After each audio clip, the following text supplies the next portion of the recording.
A lot of guys are stuck because they have no synergy.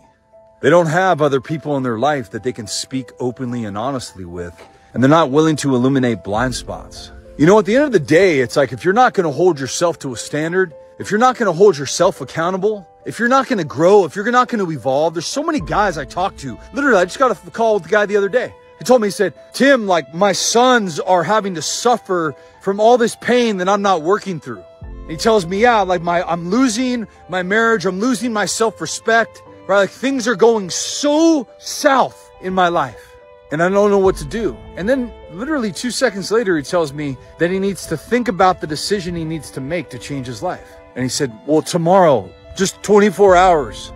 And it's so sad because where'd that dude end up in 24 hours? In the same situation. So the same procrastination, hesitation, lack of determination, and investment in himself shows up right in front of his own face without even realizing it. And what does he do? He continues to put off the work that he knows he needs to do to prevent the people that he loves in his life from continuing to be hurt from the work that he's not doing.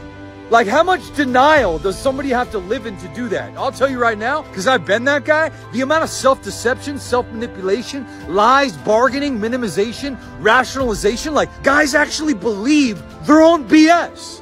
The devil's first name is tomorrow, brother. If you're on the fence, the devil owns the fence. You think like, oh, I'm doing something about it because you talk to people. No, you're either committed to this or you're not. You're either obsessed with this or you're not. You can't be interested in changing your life.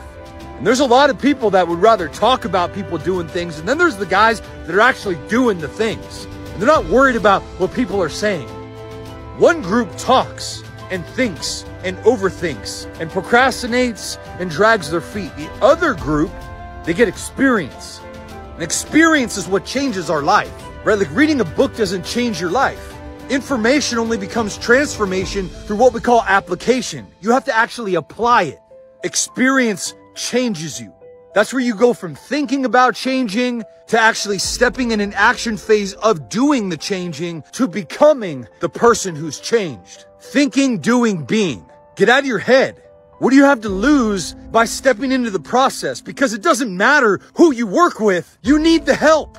And if you're not going to do it for you, at least do it for the people that love you.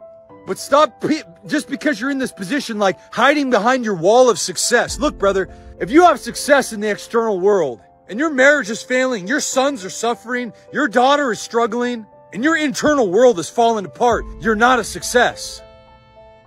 You're not.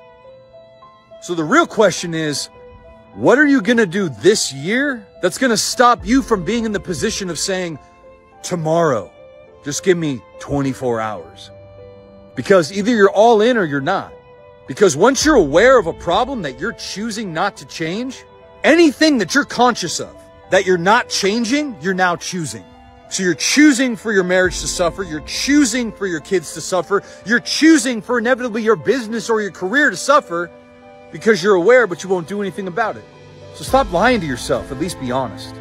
Or make a change and do something different because you and everybody else in your life deserve it.